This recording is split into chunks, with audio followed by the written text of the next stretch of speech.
Good afternoon, everybody, and welcome back to Rob Motive JT.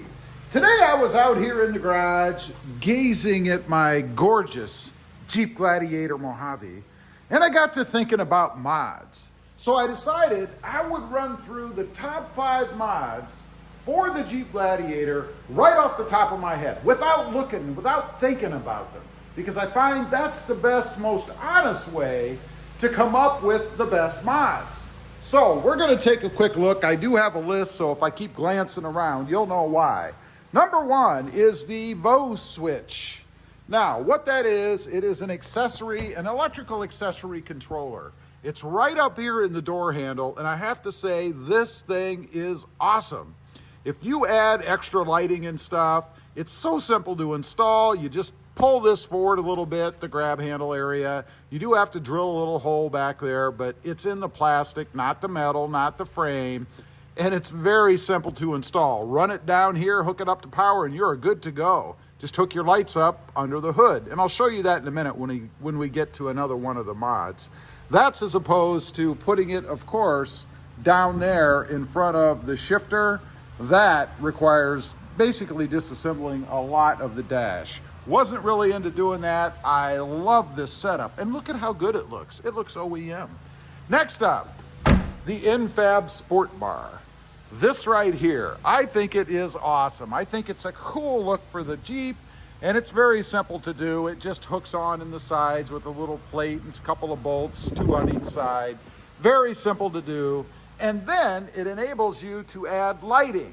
Now, I may have gone a little overboard with the lighting, I don't know, but it is a good way to get lights frontwards, backwards, or turn signals if you're crazy like me and want to do something with lighting for the truck. And by the way, those lights, the ones that point forward, do clear the roof. I've had a couple of people question me about that, whether or not the roof blocks them.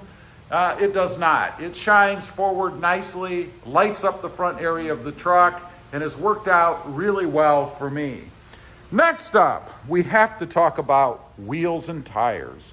You know, it's one of the things that you notice every time you look at the Jeep Gladiator. I mean, if you've got squatty little donuts on there, it's not going to look good.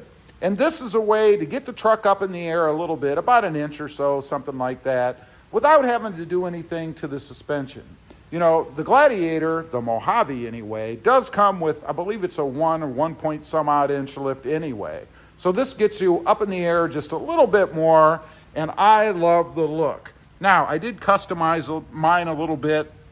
I got rid of the chrome here on the fuel insignia. I actually painted that.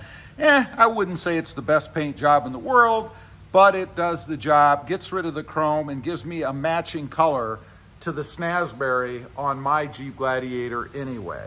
Love the black wheels, got rid of the Jeep black ones. They weren't bad, but they were very plain. And then the Falcon Wild Peak tires.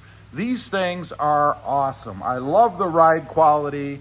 They're a little bit noisy, but so is every other off-road, hybrid, mud, whatever you want to call it, more aggressive tire, because it does have deeper tread. That's going to give you more noise. It's going to slap the ground a little bit more. As far as size goes, I went with the 285/70 R17.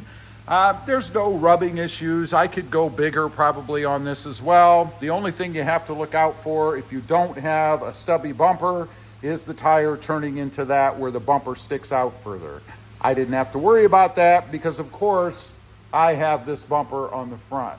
Next up, let's pop the hood, and I'll show you that VO switch connection under there as well, because the next one is under the hood. I'm going to try to do this one-handed. I don't know if I'll succeed. Probably not. I think we'll sit the camera down so I don't damage anything. Pop the hood. Pretty simple to do. I don't have hood struts on here yet. They will be something I am going to add. Did you hear that cracking? One thing that I really don't like about the stupid rod, particularly the holder up there, always sounds like it's going to break whenever I open the hood. Now, under here, a couple of things. I'll show you the VO switch. That's right here. This is where you hook all the wiring in. This is where I've got everything hooked in for mine. Awesome device, makes it easy to get your wiring connected to the switch up there, and then you can control everything that you have. By the way, does fit right up on top of the battery with a couple of bolts here. We did have a stock one and one that came with the kit. Nice unit. Now, the next one, number 4, is the Air Raid cold air intake. If you like sound out of your Jeep Gladiator, this is a must-have. This gives you a nice little throaty growl when you're on the gas driving around, but it's quiet enough that it's not going to drive you nuts with drone while you're going down the road. Say you're taking a trip on the freeway, maybe even to the local mall. It's awesome. Love it. Very simple to do. Again, it is Air Raid.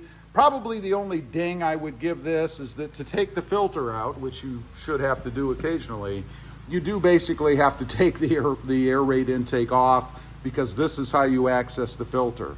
They should have put a cover on top, but maybe they didn't, because this is how they attain the sound that I love so much.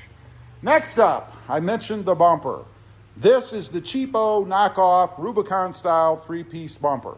It did come with ends. They would go on each side, of course, and they would extend out, just like the OEM version does.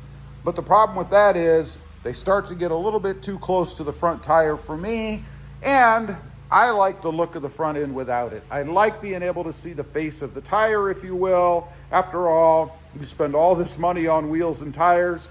You want to see them, not hide them behind a bumper. As far as quality goes for this, I've talked about that in other videos, so I'm not going to go extensively into it. It's definitely not as good quality as the OEM version. However, it's about a third the price, at least when I bought mine. And it's well worth having to touch up little spots here or there as far as rust. I have had a little bit of rust on it, but primarily that was due to shipping and the way it was packaged. The other thing I like about it is it allows me to add more lighting. I added these lights underneath the bar here, of course, with holes that were already there. I didn't have to drill, do anything crazy like that. And I've got that look on the front, as well as the utility of having some extra, in this case, fog lights on the front of mine. It does get foggy down here occasionally. Love the look of that. Now, I do have 3 honorable mentions for you. It's so hard to nail this down, and I must admit, as I was going through writing my list, other things are popping into my head. First one, the Sunrider soft top. Love having this on the truck. Makes going open air top easy. You just unlatch the 2 latches inside and flip it back. Pretty darn simple, easy to do, and I love the look on the truck. One thing I want to mention, people have asked me about sound. Other than a semi rushing by, which will raise the cloth a little bit, you get that slapping sound, I think it's actually quieter than the hardtops are. Probably because the hardtop is just a real thin composite plastic material. The cloth kind of absorbs the sound a little bit. Next, the rear steel bumper. I did that to match up with the front bumper. I love this thing. I think it's pretty cool. Very simple to do, and it gives me the option to add D-rings and more lights on the back. I can turn those on if I'm reversing. Just helps light things up a little bit better so I can actually see where I'm going. Lastly, the phone mounts.